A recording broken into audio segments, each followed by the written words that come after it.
On politics and epistemology, I advocate for two things, separate but interweaving. A, unrestricted knowledge for all, and B, my philosophical and political positions. A allows B to evolve over time. There are no right or wrong concepts in my purview. They are subjective and contextual. So the next tweet after this I will read as well, and then we'll break them both down in order. True neutrality is an illusion, an ideal. True perfection is a fallacy, an abstract. To achieve either, we need an environment with hard parameters, a box. Now, what are the dimensions of the box? Which dimensions can be changed? And which changes are beneficial? Knowledge is power. So, to start here, talking about politics and epistemology. Now, politics has a clear definition. You can check the dictionary. I do understand politics to mean sort of the way that money is used to some degree. It's like how resources are allocated and who is in control of our government, who is in control of the kingdom, as it were. There's all these different definitions to what politics mean, the power dynamic. Epistemology, of course, is regarding the search for information, the proliferation of information, the quest for information. It's all about the science and path to information. Again, seek subject matter experts. Look it up on Wikipedia or a more credible outlet, but check in the dictionary if you'd like to know more about these terms. So I advocate for two things, separate but interweaving, of course. And the first is unrestricted knowledge for all. So I consider myself pro-information, pro-free speech, and I think that people should be able to search for the truth however they see fit, within the confines and constraints, of course, of the law. But sometimes the law needs to be broken for the truth to become clear and evident. In the case of, say, a whistleblower, it might be against the law for Edward Snowden or Julian Assange or any of these people that have created transparency in our governments or in corporations. It may be against the law. It may be against internal non-disclosure agreements for them to give information to the public and let them know about what's going on. But I still do believe that the public deserves to know the truth, and you deserve to know the truth, as do I. So I like to maintain a sort of pro-information framing on life and on the pursuit of information. I like to, that's sort of redundant, but I do not like this idea, this modern religion of censorship that destroys information, limits information, creates echo chambers where certain information is pushed away. And people can develop cognitive dissonance if they get used to just one narrative, one story, one side. I say don't be stuck in an echo chamber. Be a both sidesist, Listen to, two arguments or more for any given case, and you'll have a much better time reaching the truth, which lies between, of course. The truth isn't on the left or the right. In the context of politics, it really, there's certain truths on the left and certain truths on the right, but together, when you look at both sides, you get a clearer picture of the approximation in the middle of what is closer to the truth, closer to the, the solutions you're looking for. One side it's like, talking about the transfer of power in politics. One side has their motivations. The other side has their motivations. They may be both moral and economic. They may be scientific. There may be all these different factors in play that make them say things and not say things that are important. And they'll say things and not say things that are important.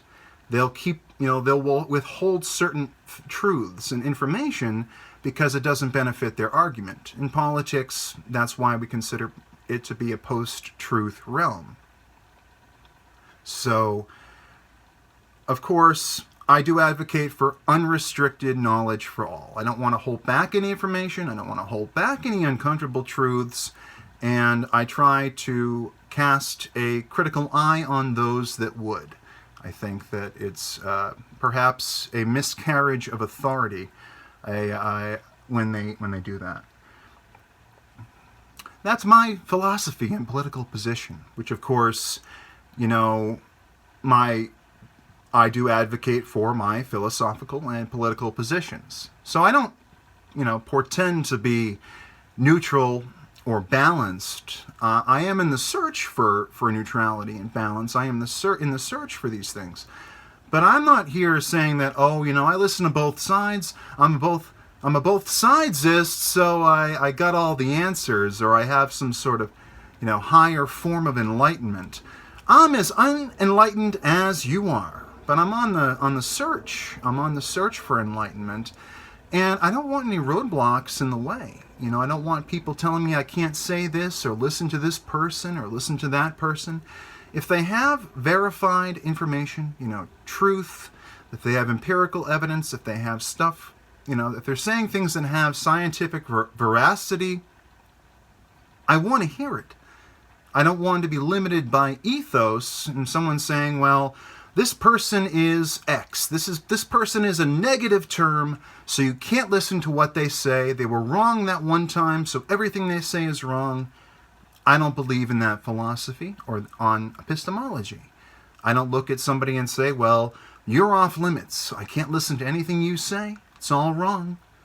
Certain people have more credibility than others, but I don't like to look at people for their identity. I like to look at them for their ideas and their character.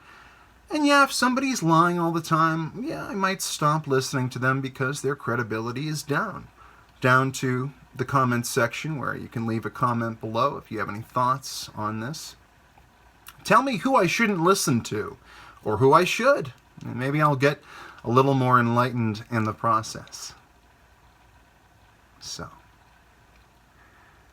So I do advocate for my philosophical and political positions. I am biased. As anybody else, I have in-group preference.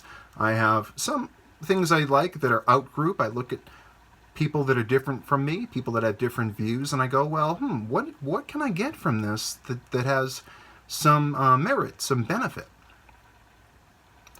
But A, the unrestricted knowledge allows B, my philosophy and my politics to evolve over time. So I try not to stay too echo-chambered. I say, it's good to have an echo chamber to retreat to, sort of a vacation spot to rest your mind, don't have anybody challenge your opinion for a little while, but you wouldn't want to live there. You wouldn't want to live there, okay? We have certain places on the internet, for example, just in the context of Reddit. People talk a little bit about the echo chamber that is the Donald. Still quarantined, by the way, because of a Media Matters article. But they have an area on the site. They have another subreddit called Ask the Donald. That's the non-echo chambered version of the Donald, where people can ask questions and provide dissenting opinions about President Trump and, of course, conservative politics or the kind of politics that the Trump administration supports. So there's a case where you have your echo chamber, the Donald, where you can't really, the rules literally say you can't criticize or have a dissenting opinion about Trump. And then you have a center area, a debate center called Ask the Donald, where people can actually, be intellectual and not just part of the Donald Trump fan club. Now that's a very clear distinction. That's a very clear distinction. But a lot of times, you don't see that on the internet. You'll see places like, for example, in the context of Reddit, you have R Politics, which has become largely an echo chamber for the social justice disciples and the Clintonite left. Not so much your socialists, your comrades, your Chomskyites, or your anarchists. It's more the Democrat, sort of neoliberal, social justice warrior left that you see in politics. So it's really kind of an echo chamber, even though it purports to be a neutral space where all politics can be discussed. So you do see that across the internet. You'll see certain websites, certain journalistic outlets that are, they'll say, well, we cover politics, but it's pretty clear that they're either right-wing or left-wing. There's not a whole lot of debate there. Now, Real Clear Politics is one I recommend because they actually go ahead and they try to include some views from both sides of the aisle and all over politics, libertarians as well, and socialists and people that don't fall into that simple, red-blue, left-right dichotomy, those sort of false dichotomies. I say it's a political sphere myself. I say it's a bit more nuanced than you can say, just you're on this side or you're on that side. You're the other or you're the other. There's only two ways to go. I consider that binary to be kind of limiting. So there are no right or wrong concepts in my purview. They are subjective and contextual.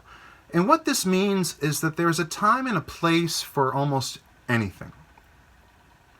At different points in time, in different places in the world, past, present, and future, there will be times when you want to actually tick the box or move the slider a little more, from the left or to the right or up and down on different vectors. Maybe you need a little bit more socialism right now. Or maybe you need a little bit more capitalism right now. Maybe you need a little bit more military right now. Maybe you need a little less military right now. Maybe in 2050 we'll not need to be focusing on fossil fuels so much. We'll have more nuclear.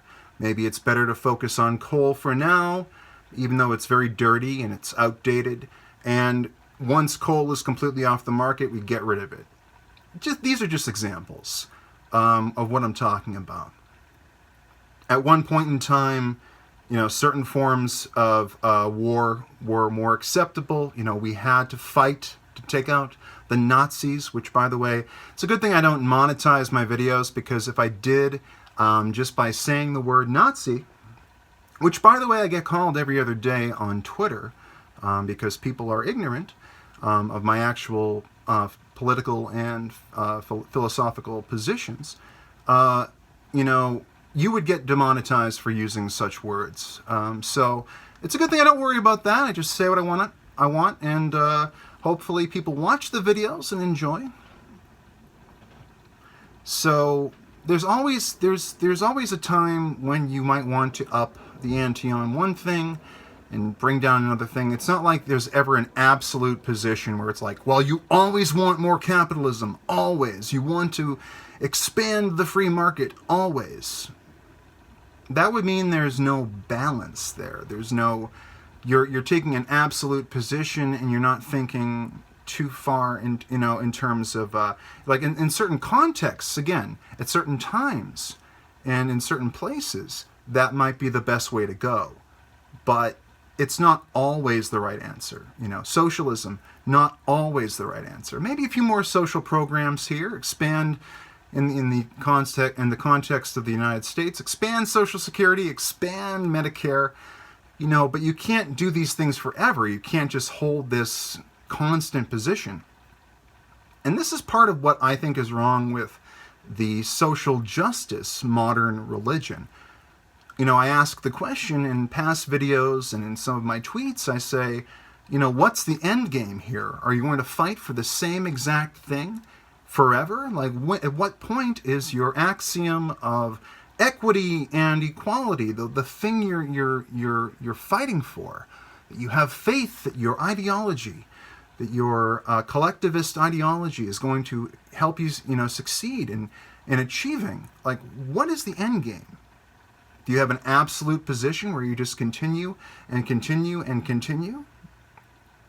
Or is there a point where you turn the slider back the other way and say, okay, enough is enough. I think we've achieved equality, we've achieved equity, we've achieved love, even though social justice is more about redirecting hate than establishing love. It's more about enabling otherism than disabling it.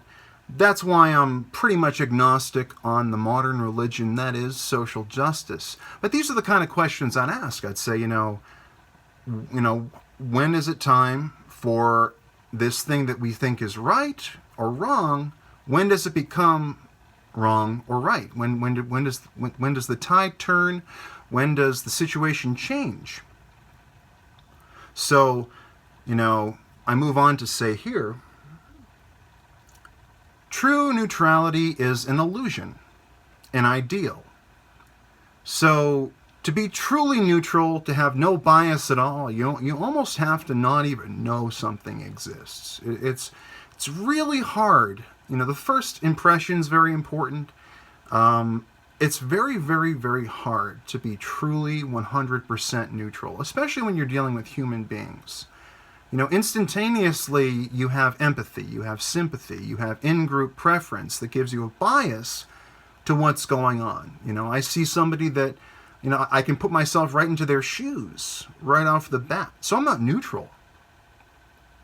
I already feel a kinship. They're human beings. I already feel connected to the situation. I'm not neutral.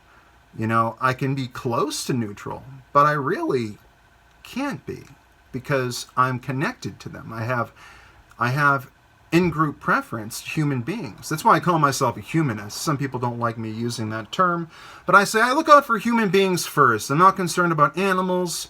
Yes, human beings are technically animals. We are creatures.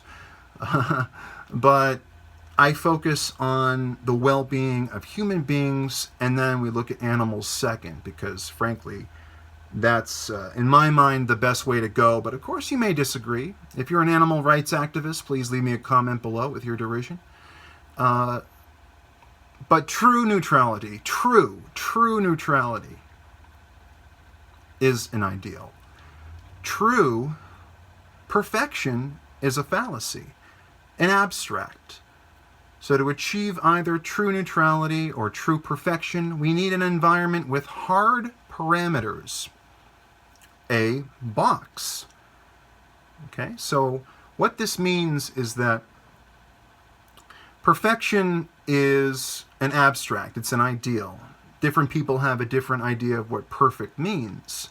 You have to have a solid limit on what you can do. You have to have a box, a very limited amount of possibilities, so that if you hit every possible positive vector, you turn up all the positives and turn down all the negatives, in that box, in that limited set of possibilities, you get perfection. You get the perfect outcome. So if you're playing a video game that has an ultimate, one ultimate high score you can get, that way, if you can achieve that high score, if you can make every possible correct decision leading up to that winning scenario in a limited environment, a box, then you can achieve perfection.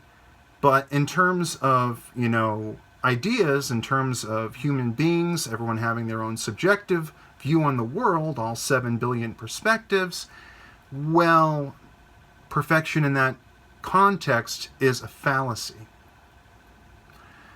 So we have a box here. What are the dimensions of the box?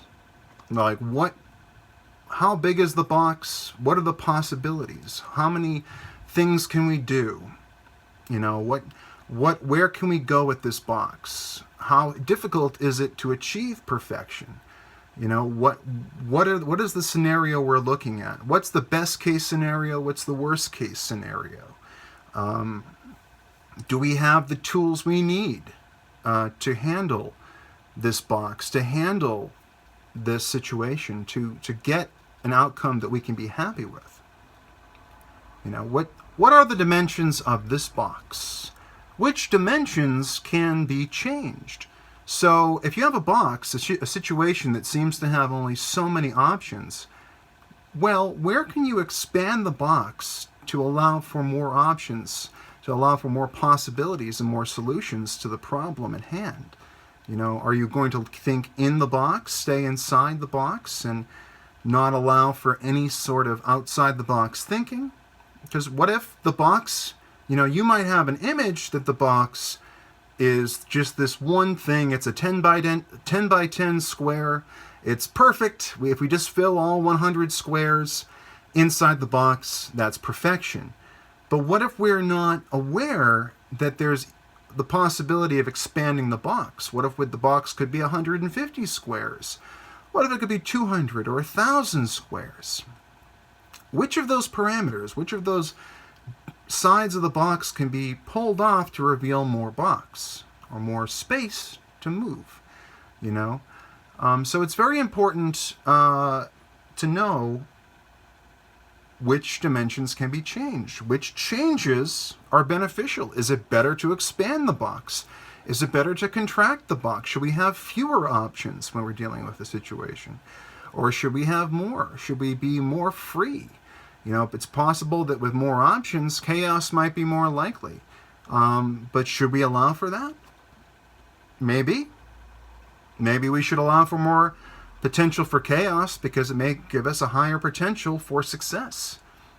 Sometimes systems, when they're developed from the ground up, and they're not top down, but they're ground up, they do have more potential for chaos and for things happening that we are not happy with. A top-down system tries to control for every single scenario, every single situation. But, we can only get so far controlling the environment. Some things work better with top-down management. Some things work better with bottom-up. Grassroots, just organic growing, vines growing up. I actually kind of frame it just like the political compass, where I say, you have the bottom that is more libertarian and the top that is more authoritarian. You have the left and then you have the right. So when you have authoritarianism, you have people coming from the top down trying to control things, trying to manage things. For example, you're trying to be a totalitarian system where some greater authority controls the outcomes of everything. And then you have a more libertarian system where each individual person or family or smaller groups control their own fate a bit more. They have a bit more of a say. There's less of an authoritarian stance on all these issues. They make their own decisions. They keep things going on the grassroots. So it's kind of a cool framing. Which changes are beneficial? Now, how would you know which changes are beneficial if you didn't have knowledge? That's why knowledge is power. This all sounds very rote. It's very cliche. Knowledge is power. Yeah, Jeff Tidwell, knowledge is power. We know that. We saw that on PBS 30 years ago. But it's true. And in this world of censorship, in this world of social engineering, where Google is literally social engineering their search results, when you're on your epistemological journey looking for information and trying to gather information, the science of gathering information, epistemology, you are using something like Google or DuckDuckGo or any of these services. And if they're going behind the scenes and making it so that certain search options are more likely to come up regardless of their veracity, regardless of their popularity, they're socially engineering, and social engineering is censorship. It's trying to ensure that people only have certain options. They can't see this possibility. They can't see that possibility. You're being shepherded. I don't want to use the wrong word about what you are if you're being shepherded around, but you're being shepherded to a specific outcome. And the way they achieve that is the modern religion known as censorship. They remove information. I call it limiting information and stacking contradictions. That's one way that they confuse people in the news media and in places where they want to control you. They stack contradiction after contradiction after contradiction, trying to confuse. They conflate this. They use word thinking on that. They apply a postmodern, post-truth filter to something and say, you know what? Everything is a construct. That's just a construct. Those words, I can change the reality just by saying, hey, it's a construct. We can change it at will.